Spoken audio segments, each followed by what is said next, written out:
So where do you think creative energy comes from? It's all around. Where does it come from? It comes from the universe.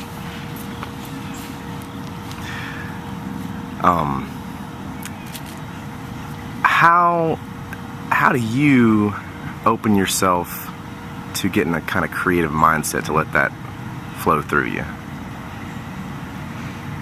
Well, I think using it's the first thing. It's kind of like a muscle. Uncle Norman Blake says that it comes in waves for him. It's not all the time. It kind of comes in waves. For me, it works best when I do it a lot. And then it's like if whatever little phrase that comes through my mind, or maybe I hear something sitting in a traffic light, I'll just translate itself into a line of notes. But then you can see it playing around in my brain, and then I can start writing other things that go with it. Depends on what the mood of it was at the time. But then it turns into something that just kind of lurks around until we address it. But it won't go away otherwise. That's kind of a long-winded answer, wasn't it? Oh, feel free to stream of consciousness. No need to stay strict on the question. A lot of the most interesting things people say is just say, "Oh, I think about this," and they just start talking. So okay. Long-winded is good, and I'll take a little snippet here or there. I didn't used to be this verbose. Maybe you're a philosopher. My verbosity is back.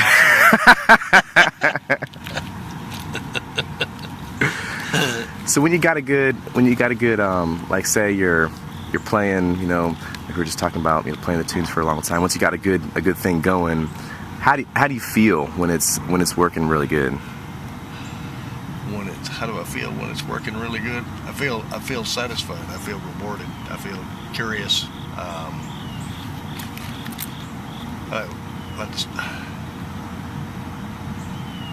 do I feel? I feel inspired. I feel inspired to follow it. I feel sort of compelled to follow the idea until it's complete in my head, that I'm satisfied. I'm compelled to keep playing it over and over and over and over and letting it take shape till it's and a lot of times it's a feeling in my hands. If something's working, does it feel like it's flowing? If it feels like it's jerky, and I'm having to put a lot of effort into just getting through it. That's not working. It's not mandolin music yet.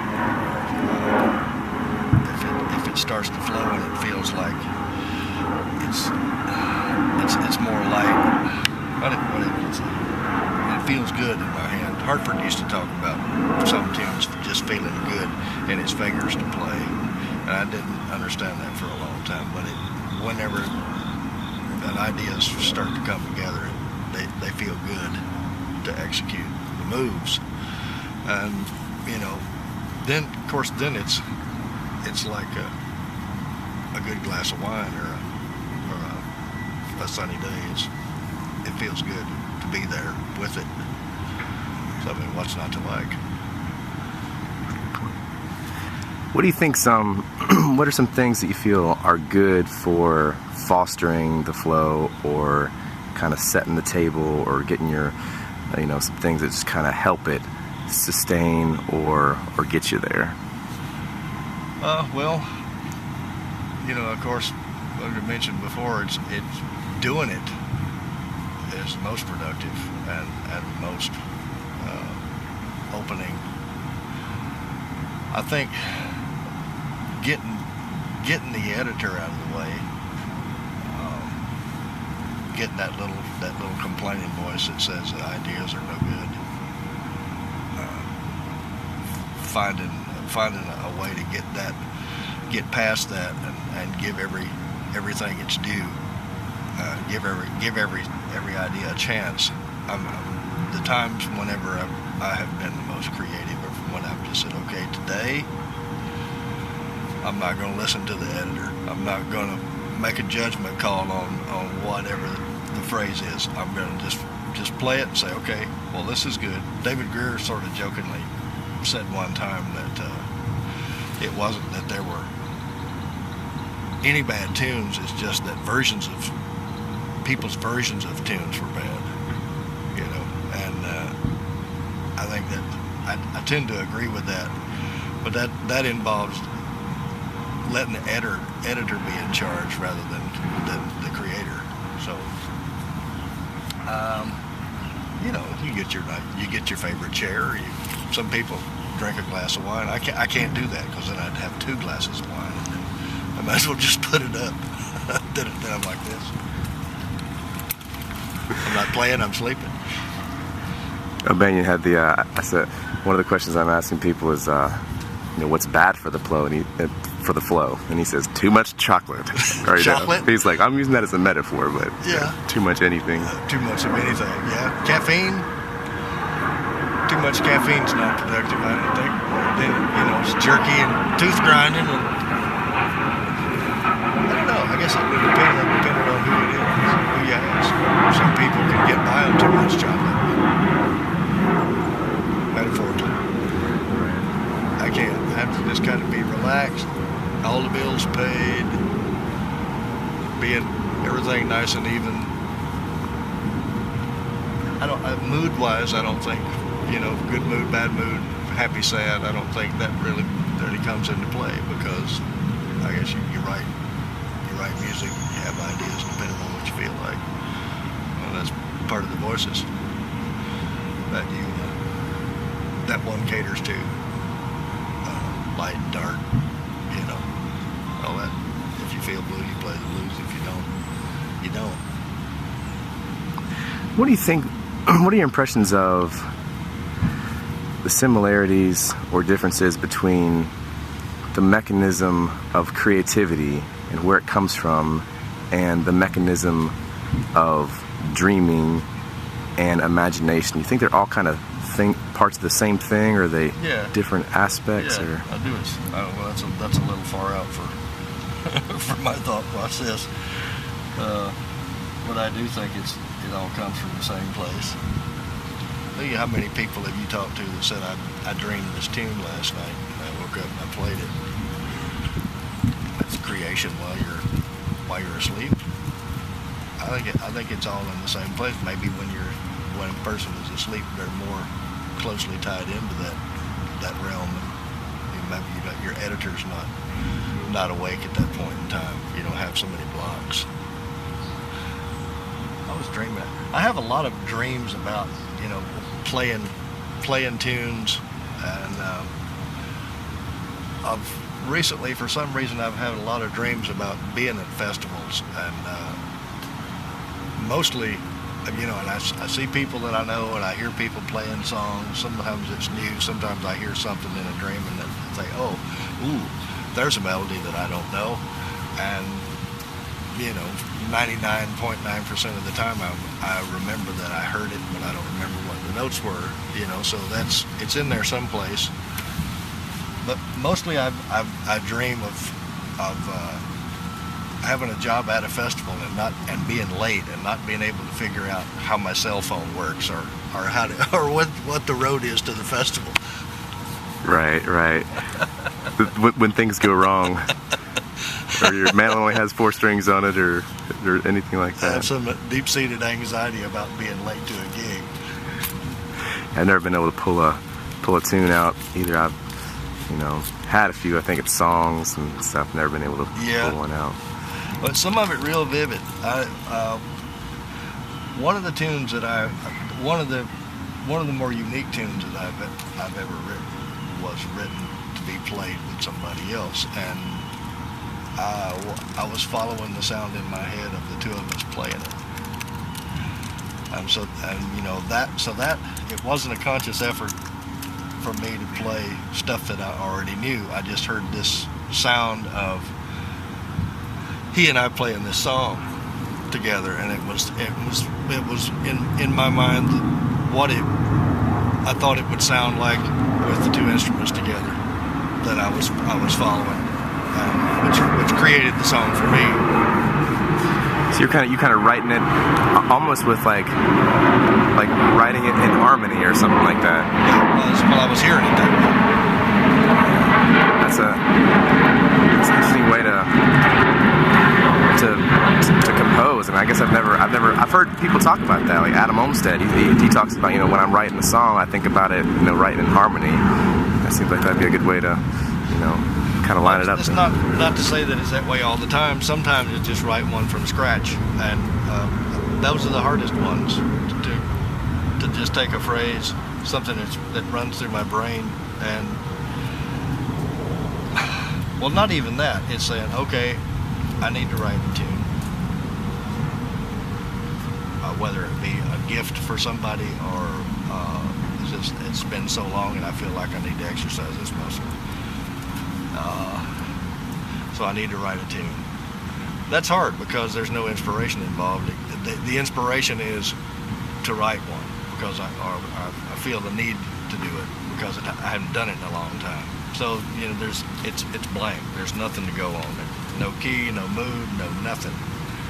And I've pulled it off a couple of times, but to me it sounds, except for the motivation to do it, which was I guess pure, it sounds more mathematical in the beginning, and it takes a while of playing it to get it to sound like music, whereas just having an inspiration from someplace else, a sound or a sight or a smell or a memory of some kind that has an emotional attachment to it, makes for better music. How do you frame your way of looking at music or how the music flows? Is it a spiritual thing for you, yeah. or how would you talk about that? I don't know how I would talk about that. if I can't feel it, I mean that's what I go by. It's not brain work. I know there are a lot of magnificent technicians that play music that I don't play. I don't have the technical skills to play because I'm not drawn that way. What turns me on musically is not necessarily as complicated as what some people desire. If there's no emotional impact when I hear something, I have a tendency to turn around and walk away from it. Because if I don't, usually if I see pictures, when I hear somebody sing songs or play tunes, that's a good sign. If I don't, next.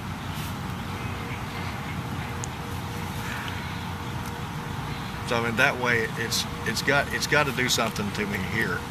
Otherwise, I'm not interested in it. And it could be delivery. It may be as simple as that. I don't know. I haven't thought about that much. What are your thoughts about, like, we both like old-time music, and I think we both feel with certainty that there is a lot of power that flows from antiquity into, like, what we do Yep. contemporarily. How would you characterize that power and how that works? If you could. I'm not sure I understand the question. Like, why do you think the old way of doing things is so powerful and still so relevant in terms of melody or just the old ancient power of music? Well, I mean, when what we're talking about ancient was new, what was the ancient then? I mean, it's relative to who you ask. What's old? Good point. It was new at some point. Yeah, it was all new at some point. Maybe maybe Hartford used to talk about Earl and Monroe being radicals whenever they were coming along and you know, young, and how they were pissing off everybody in the music scene because they were playing so fast and doing this new thing. And of course, they're the ones that most everybody these days looks at as being the old guys. So it depends on who you ask of what old is. I just think it's a good way of representing melodies and ideas. Beyond that, I don't know. I think it's a valid way of putting sounds together to represent something. No less valid, no more valid than what's going on now. It's just that I think I understand more about look a leaf. It'll make you a present. I hear what they're saying, whereas I don't understand what some of the young people are trying to tell me. I don't get it. I mean, rather than dismissing people's art as being good or bad, I choose to say, which I would have done some years back. I've kind of come to the point. See, he's going really fast. He thinks he's going to catch fish here today. He can't no fish swim that fast. He's going to have to stop.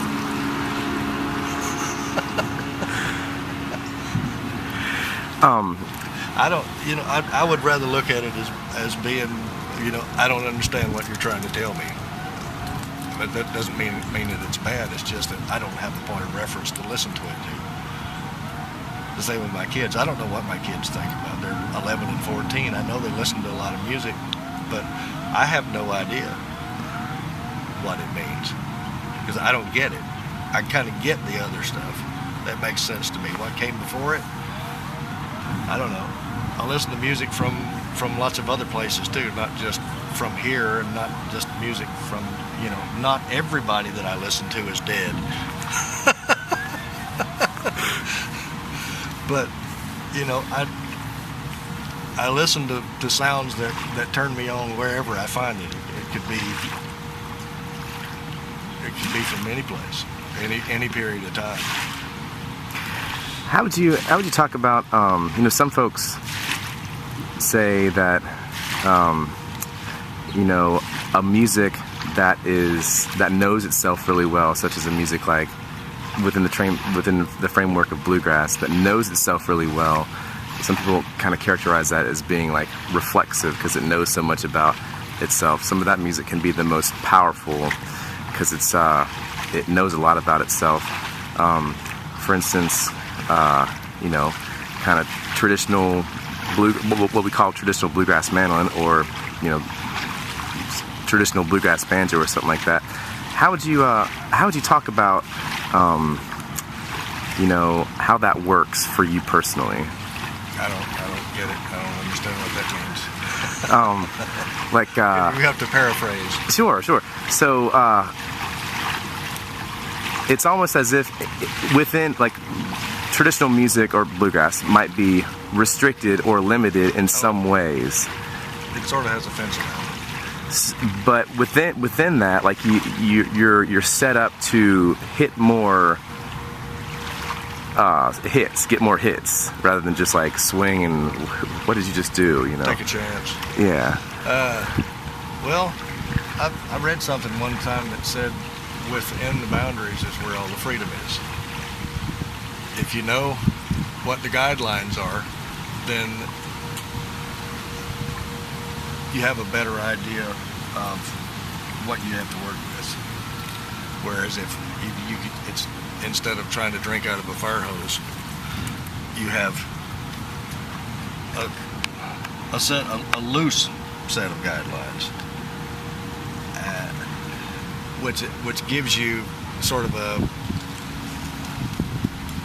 script. Might be a little bit too closed off, but having the guidelines sort of, I find it gives me an area to dwell in that I can work with that rather than just trying to take stuff from everywhere. I think having a set of guidelines, I think most all of it has a set of guidelines. What am I trying to say?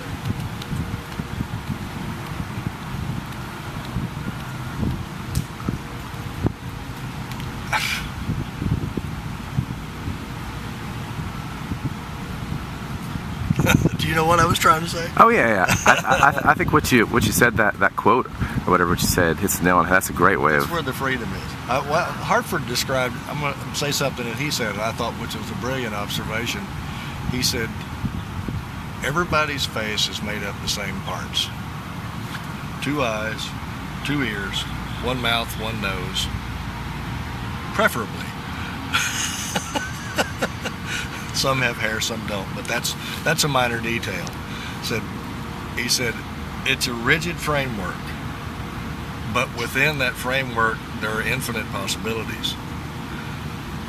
I mean, one eye could be lower, closer together, whatever. It's all made up of the same parts, but there's infinite possibilities in the ways that it can be arranged. For me, that kind of sums up what I think about it. There's, I guess, blues. People say there's different kinds of blues. Bluegrass, same thing. Maybe more modern, maybe older. I think your Learjet is coming.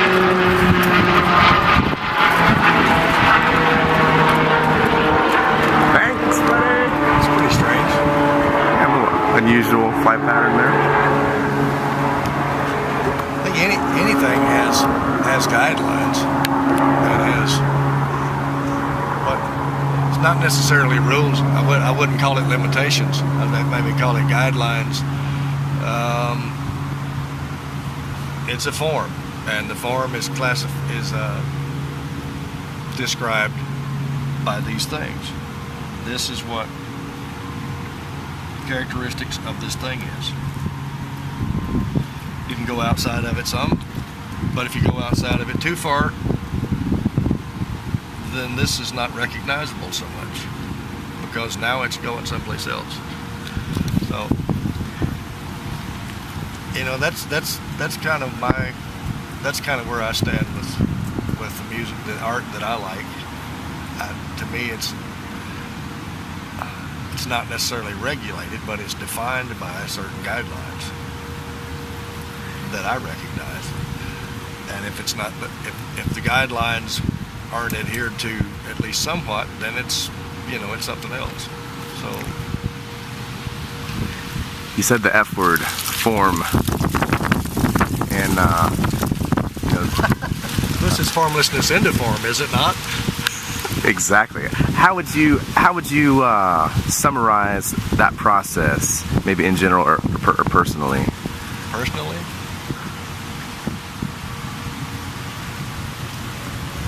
Taking the formlessness and turning it into form? Yeah.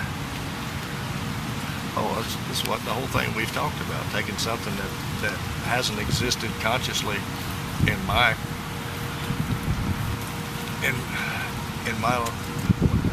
it's not been part of my existence, and bringing it forward. So it doesn't know itself, and then it presents itself. You get to know it. I don't know it. I don't know it's there. How would you talk about Monroe's creativity? What are some? I don't know. That's a good answer. I don't We just know it's good. We just know we likes it. To me, he has cogs, and they're arranged in a certain order. And then he has another idea, and he takes the cogs out and he moves them around. A lot of times, to me, it's the same pieces, but he puts them in different places. It's like taking a paragraph of words and you rearrange the words this way, and they say one thing, and then you take the same words and you scramble them up and you put them in a different order, and then they say something else. To me, that's what I hear when I hear it played. This is, oh, I recognize this phrase from over here. Well, this is this phrase, but now it's used as a prefix instead of a suffix. Now it's used as the theme for the song, and stuff is written around it. I've leaned more and more towards using that formula the last few years than not, because it works. It's not because, I mean, I've got as much Monroe as I want. I've changed the whole course of my life, so I mean, I figured that's reasonably substantial. I don't need any more of it. I don't want to go there and try to be him. There's a lot of things about him I didn't like, so why would I want to be that? But I think that formula, as I recognize it, works, so why not use it? I mean, people do it with all other kinds of business. Why not follow the people that were successful? The wheel's around. Let it roll. It goes. All right. Last questions here. Oh, maybe just two more. Have you ever had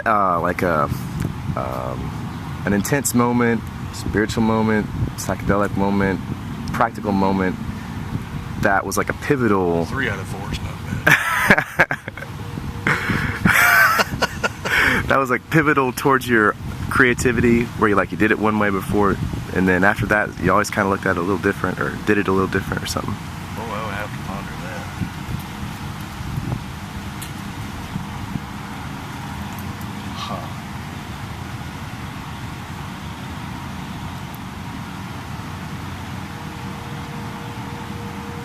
No, I have role models for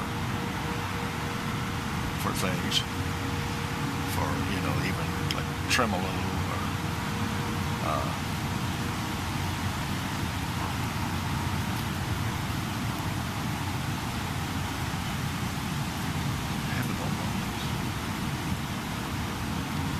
I think probably the most